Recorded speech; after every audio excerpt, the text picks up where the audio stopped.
ইয়া রাসূলুল্লাহ, ইয়া হাবিবাল্লাহ, হুজুর আমাকে জেনা ব্যভিচারের অনুমতি দিন।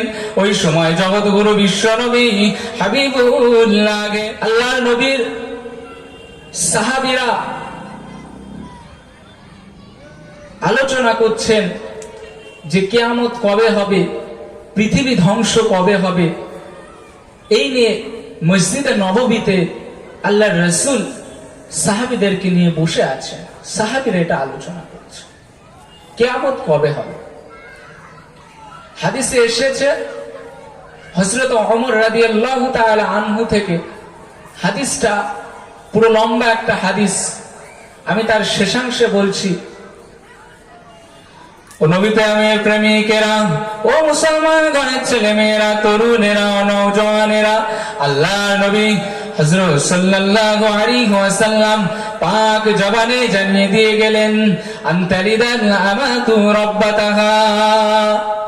ও আমার সাহাবীরা শুনে রাখো, শুনে রাখো, আমি নবী মুহাম্মদ রাসূলুল্লাহ সাল্লাল্লাহু আলাইহি ওয়াসাল্লাম পাক জবানে জানিয়ে দিয়ে গেলাম কিয়ামত ওই সময় হবে, আনতালিদাল আমাতু রাব্বাতাহা, এমন একটা সময় যখন কৃতদাসীর গর্ভে মনিব জন্মগ্রহণ করবে, কৃতদাসীর গর্ভে যখন মালিক জন্মগ্রহণ করবে। ওয়ান্তারাল হুফাতাল আরাতাল আলা রিয়া'আশ শাই ইয়াতাতাউলুনা ফিল বুনিয়ান। আল্লাহর নবী আরো জানিয়ে দিলেন, ও নবীর উম্মতেরা, এমন একটা সময় আসবে কিয়ামত তখন হবে ওই সময়ে যখন মানুষেরা নগ্ন পায়ে রাখালের কাজ করবে এবং অট্টালিকা প্রতিযোগিতা বানাবে, উচ্চ বিল্ডিং বানানোর প্রতিযোগিতা করবে। ও মুসলমানগণেরা, ওই রকম একটা সন্ধিক করে আল্লাহর নবী জানিয়ে দিয়ে গেলেন ওই সময়ে কিয়ামত হবে। মুসলমানেরা যদি একটু লক্ষ্য করেন, খেয়াল করেন, বিল্ডিং বানানোর প্রতিযোগিতা সারা বিশ্বের বুকে রয়ে গিয়েছে। দুবাইয়ের বুর্জ খলিফা থেকে শুরু করে যদি আপনারা উচ্চ উচ্চ অট্টালিকার দিকে লক্ষ্য করেন, সারা জমিনে, সারা পৃথিবীতে একটা প্রতিযোগিতা এসে গিয়েছে। আর আল্লাহর নবী হাদিসের মধ্যে সেটাই জানিয়ে দিলেন, কিয়ামতের আলামত হলো সুউচ্চ বিল্ডিং বানাতে থাকবে। ইয়াতাতাউলুনা ফিল বুনিয়ানে। আর নবী আমার জানিয়ে দিয়ে গেলেন এমন একটা সময় আসবে কিয়ামত তখন হবে যখন দেখা যাবে ওয়ায়াকসিরুজ জিনা, ব্যভিচার বেড়ে যাবে, ওয়ায়ারফাউল ইলমা, ইলমটাকে উঠিয়ে নেওয়া হবে। সমাজের দিকে যদি আপনি লক্ষ্য করেন, সমাজে এত পরিমাণে পরকীয়া ব্যভিচার বেড়ে গিয়েছে, বাস্তব দিকে লক্ষ্য করেন। সেই জন্য আমার আল্লাহর নবী বলে গেলেন, পৃথিবী ধ্বংসের আগে, কিয়ামতের আগে সমাজে ব্যভিচার বেড়ে যাবে। আপনারা যদি খেয়াল করেন, লক্ষ্য করেন, ব্যভিচার সমাজের এমন একটা ব্যাধি এসে গিয়েছে যে একটা পরিবারকে, একটা সমাজকে ধ্বংস করে দিচ্ছে। এমন একটা নীল নকশা তৈরি হচ্ছে যার প্রতিফলে সমাজের বুকে একটা ভাইরাস, একটা জীবাণু ব্যাধির মতো আটকে দিয়ে গেছে পরকীয়াটা। আল্লাহর নবীর কাছে একজন যুবক এসে বললেন, ইয়া রাসূলুল্লাহ, ইয়া হাবিবাল্লাহ, আমাকে জেনা ব্যভিচারের অনুমতি দিন। ইয়া রাসূলুল্লাহ, ইয়া হাবিবাল্লাহ, হুজুর আমাকে জেনা ব্যভিচারের অনুমতি দিন। ওই সময় জগৎগুরু বিশ্ব নবী হাবিবুল্লাহ জনাবে মুহাম্মদুর রাসূলুল্লাহ সাল্লাল্লাহু আলাইহি ওয়াসাল্লাম পাক জবানে জানিয়ে দিয়ে গিয়েছিলেন, ও যুবক, তুমি জেনার কথা বলছো, ব্যভিচারের অনুমতি চাইছো। যুবক, তোমাকে যদি বলি তোমার বাড়িতে কি মা বোন নেই, তোমার বাড়িতে কি কোনো মহিলা নেই, তুমি যুবক, তুমি যদি কখনো শোনো তোমার মায়ের সাথে কেউ ব্যভিচার করেছে, তুমি কি তখন ঠিক থাকতে পারবে?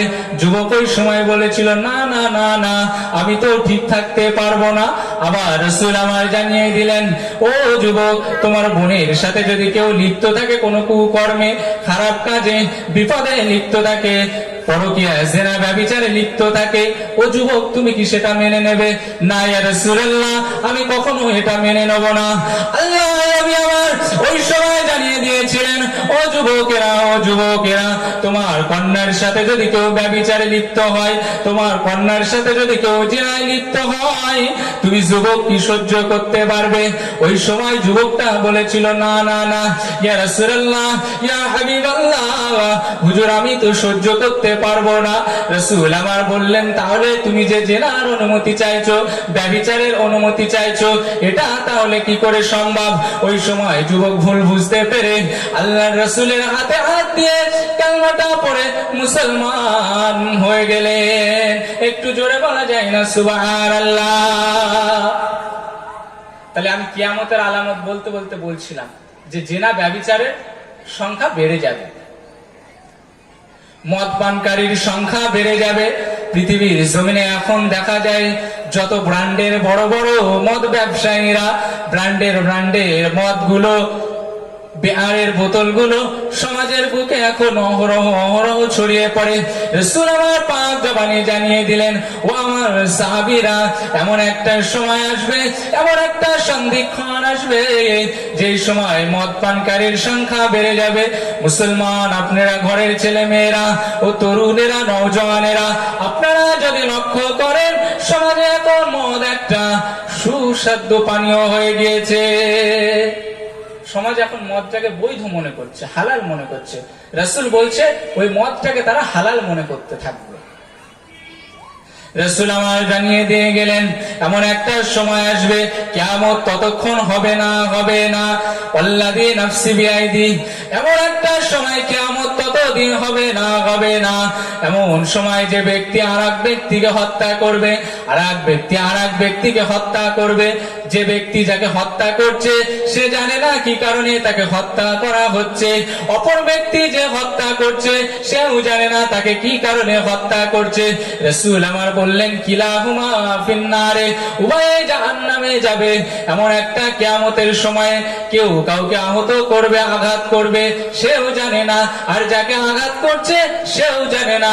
রাসূল আমার কিয়ামতের আলামত হিসাবে এটাও বললেন।